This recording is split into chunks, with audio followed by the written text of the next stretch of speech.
Pues como decía, esta ponencia poco común lo que busca es mostrar el carácter científico de una vertiente médico-científica de carácter alternativo que en la discusión que he observado históricamente de muchos epistemólogos ha sido tildada, pues, puesta en tela de juicio como ciencia.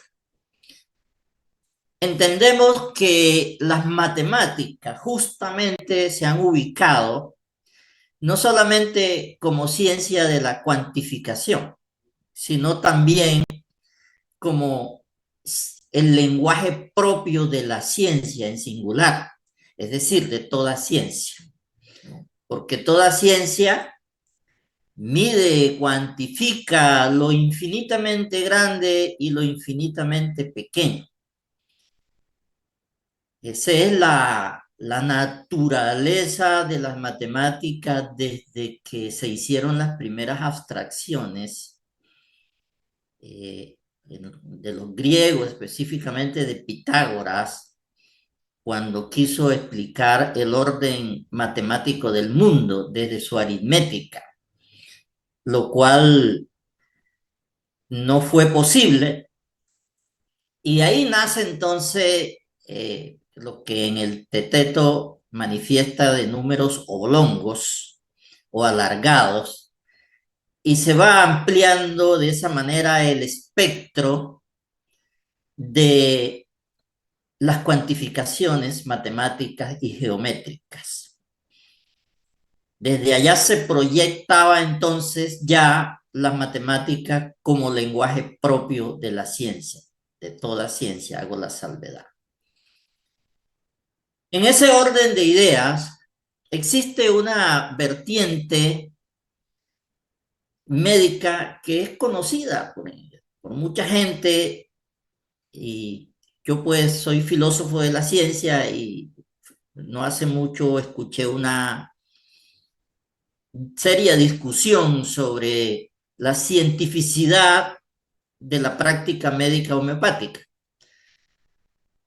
Y quise pues mostrar en este importante congreso eh, esa cientificidad para de esa manera poder ir entendiendo eh, cómo existe un raigambre científico en, en esta práctica médica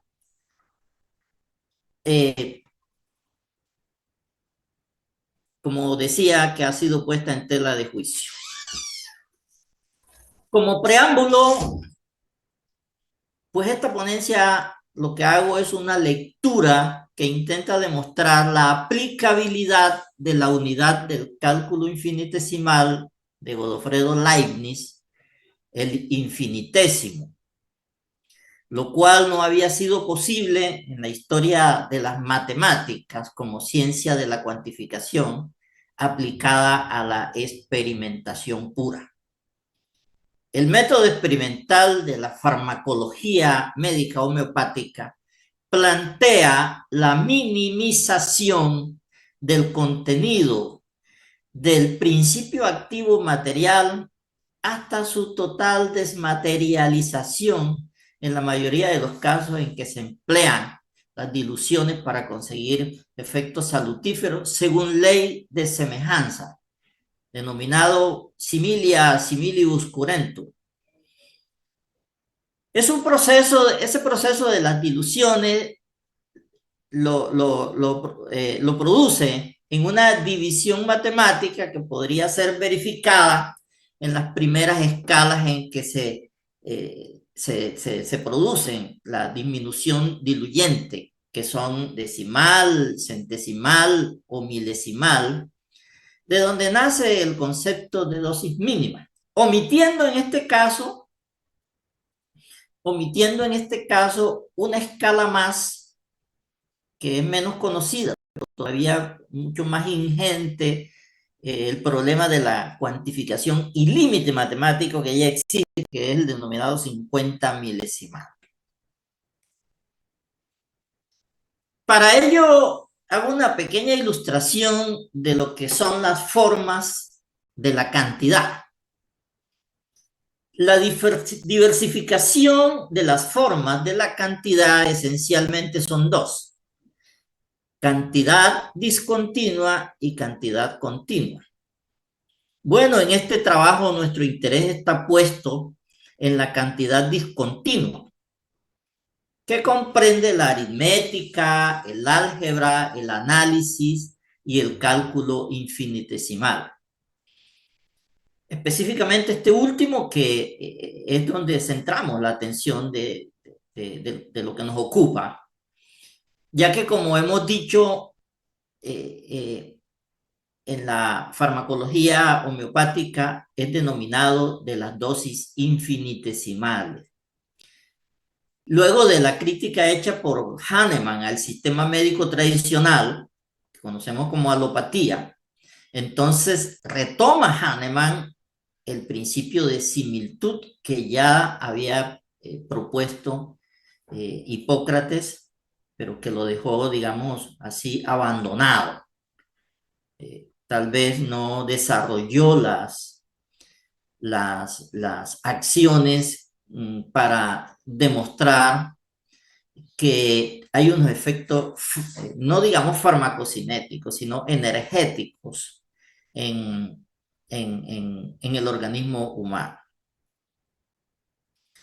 Dice en su Organón: todo lo contrario sucede con el arte de curar homeopáticamente.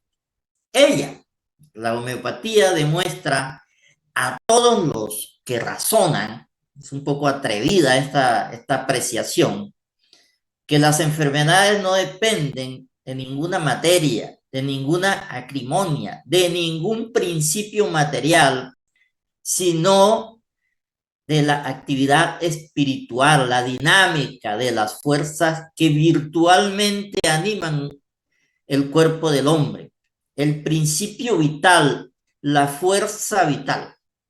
La homeopatía enseña, además, que solo puede se produce la curación por medio de la reacción de la fuerza vital a un medicamento apropiado. Se opera con tanta más seguridad y rapidez cuanto mayor energía conserva dicha fuerza.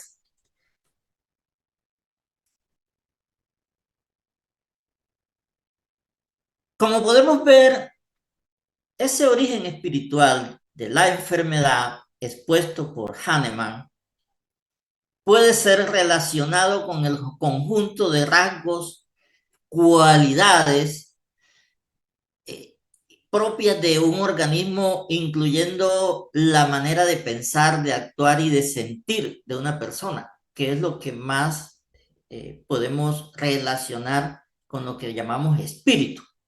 En tal sentido, Eugene Bejarnais-Nash, en su tratado Fundamentos de Terapéutica Homeopática, al referirse al medicamento pulsatilla, dice: carácter apacible, dócil y complaciente, triste y desalentada, llora fácilmente,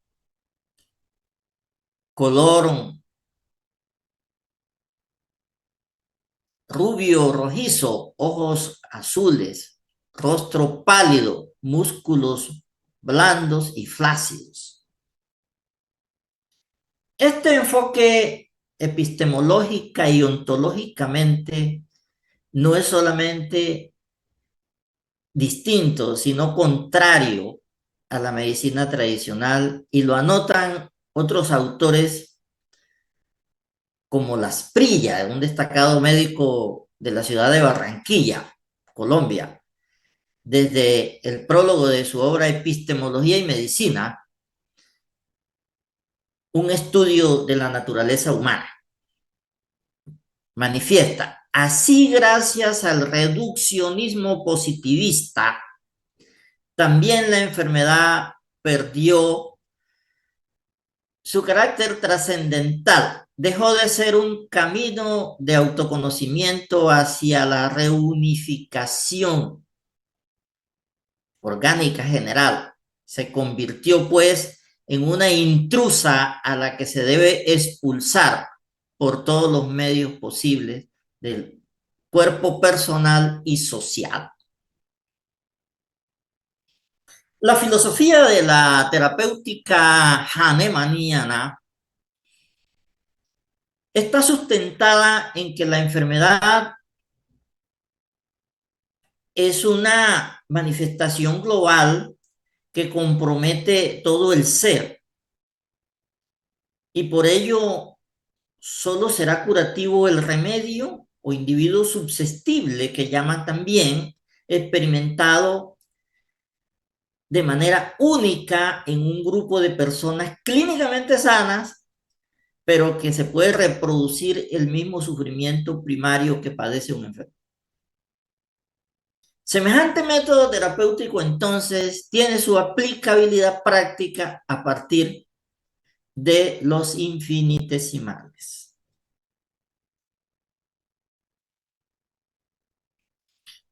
Con los infinitesimos más elevados se hace más posible la curación de enfermedades crónicas, como lo señala Asprilla.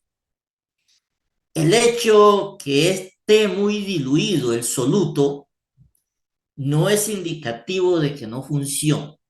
Primero, ya hemos visto que no es la dilución lo que da aisladamente el valor de droga a la sustancia, sino fundamentalmente la sucusión.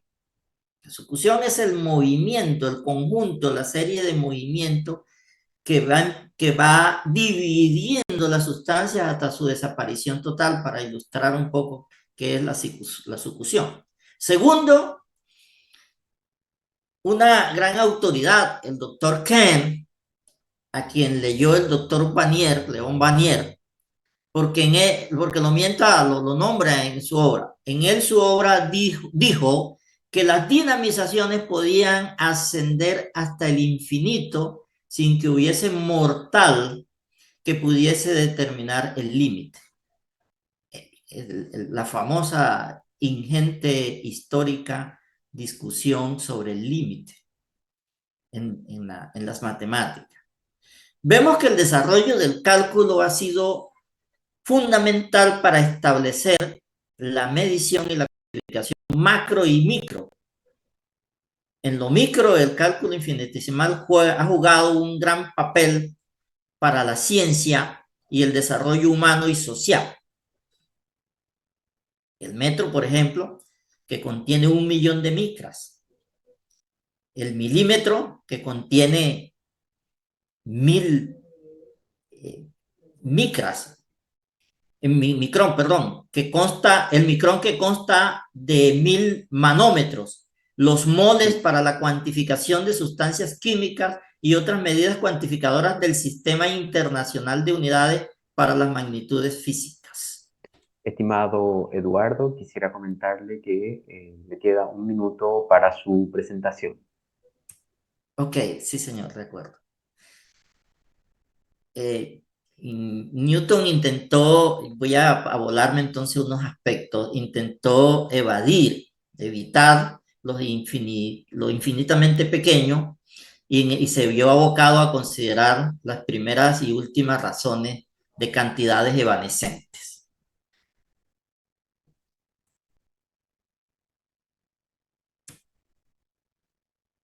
Los estudios realizados en orden a determinar las manifestaciones físicas en el solvente dinamizado han demostrado la desaparición total de las partículas utilizadas para el uso farmacéutico en homeopatía, como lo anota Piñero Corpas.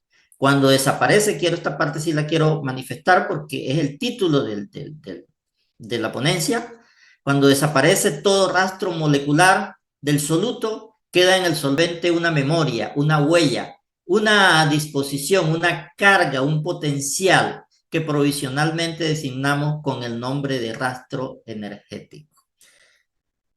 pues no quiero abusar del tiempo, nos tocaría dejarlos hasta ahí y, y bueno, nos dedicaríamos entonces a responder cualquier pregunta e inquietud que nazca en el escenario.